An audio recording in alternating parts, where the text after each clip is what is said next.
This boat is bananas.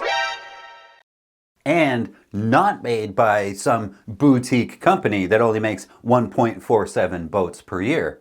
This is a Fountaine Pajot. They are to do for what Lagoon is to Beneteau. They make a couple hundred boats a year, so when they turn up with this 80-footer, we know that they aren't messing around.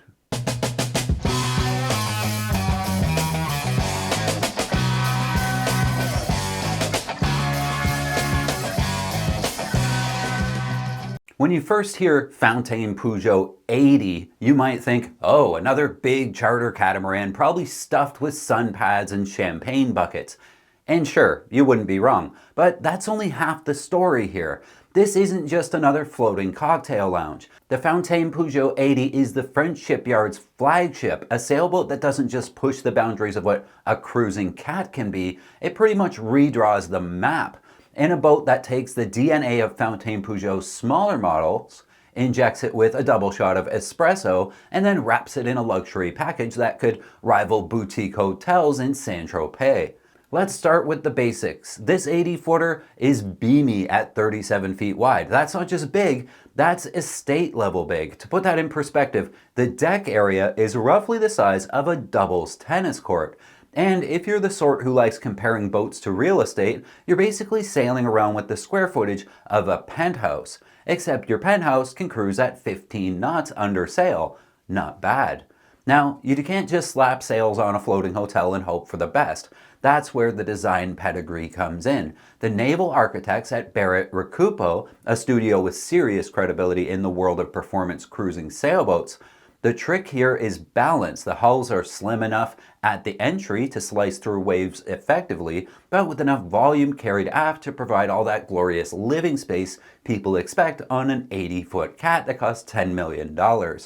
Add in the massive beam for stability, and suddenly you've got a boat with both a floating resort and a long-legged passage maker.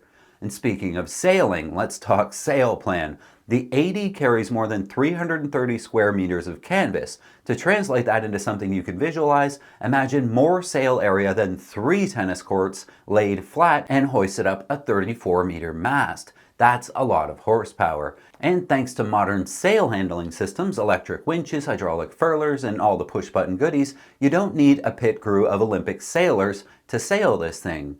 2 pros can run this yacht comfortably, or an enthusiastic owner-operator could take the helm without breaking into a real sweat.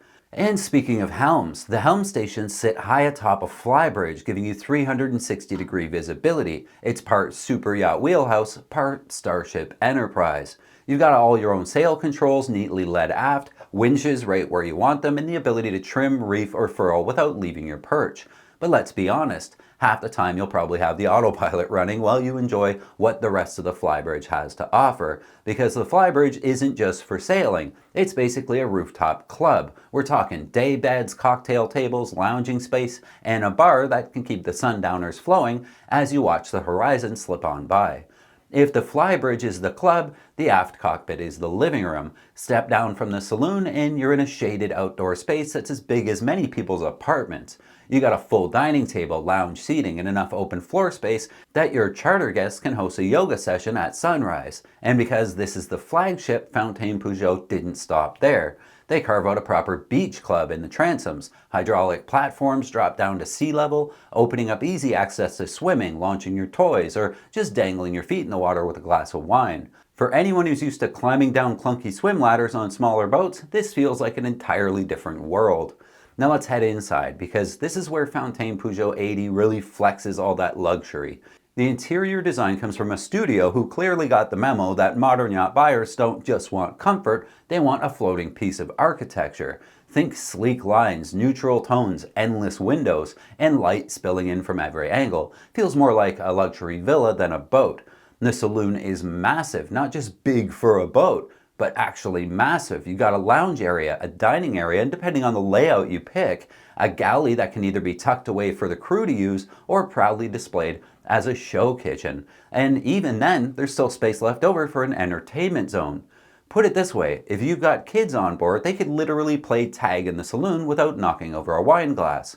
And cabins. Calling them cabins is kind of underselling it. These are full-blown suites, king-size beds, walk-in closets, writing desks, and ensuite bathrooms with double sinks and rain showers. The master suite deserves its own mention. It sprawls across one entire hull with private access to the deck and enough storage that you could realistically live aboard full-time without ever being cramped. Guest cabins are equally plush, and if you're setting this yacht up for charter, you can spec up to 6 staterooms, each with its own ensuite, so no one's stuck with a bad cabin. Of course, behind all that luxury, serious practicality. This yacht is designed for long stays at anchor and extended passages.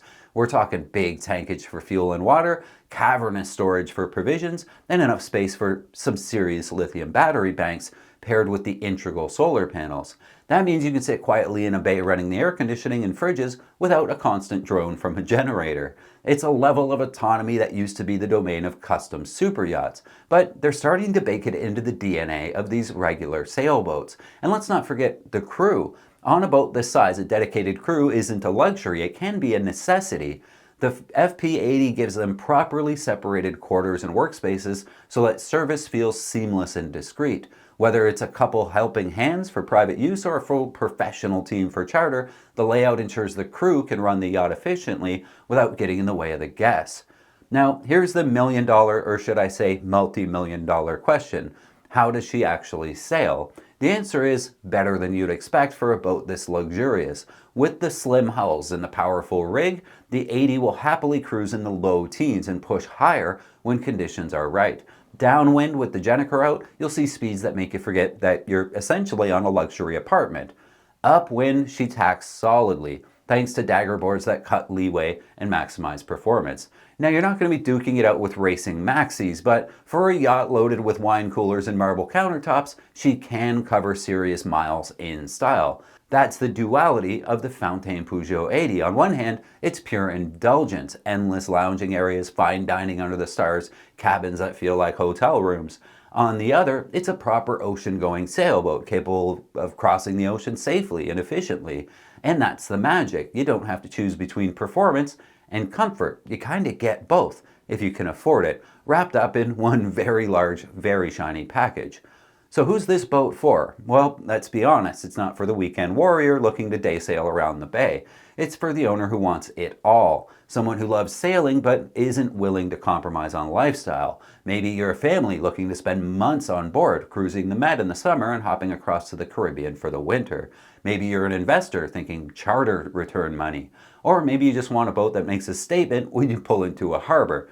And that statement being, yes, I live better at sea than most people do on land. Of course, there are trade-offs. Dock space for an 80-foot catamaran isn't exactly abundant. You'll need crew to help handle the logistics. And yes, the price tag sits comfortably in the if you have to ask, you can't afford it category. But for those who can swing it, the 80 represents a new level of what's possible in a production multi-hull, not a one-off boat. It blurs the line between sailing yacht and motor super yacht, combining the autonomy and romance of sail with the volume and luxury of a modern villa.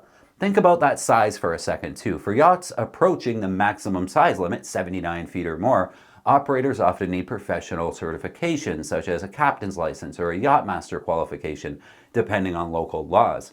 Regulations may vary by country or the waters in which you're sailing, but not to fear. This boat isn't 79 feet or more, it's 78 feet. Power comes from 2 diesels, which optionally can be 480 horse or all the way up to 900 horse. And to keep those running, 4,800 liters or 1,270 gallons of fuel. At the fuel dock in Fort Lauderdale right now, that'll be a fill-up cost just over $6,300. Now, you might be thinking that Fountaine Pajot has lost their minds building this $10 million luxury hotel on hulls. And maybe they have, but consider this. Lagoon, the biggest name in cats, is doing it too. Here's their 78. Retails on this starts at $6 million. Leopard, on the other hand, seems to keep things in check, with their biggest model at just 50 feet. The mission here at Lady K Sailing has always been to get more people sailing more easily, and I sure couldn't do it without you guys. A big shout out to the patrons who, for as little as a couple of bucks an episode, make this all possible. Thank you so very much. If you'd like to help support the mission of getting more people sailing more easily, please consider becoming a patron. Until next time, friends, keep the heavy side down, but not too far down. I love you guys.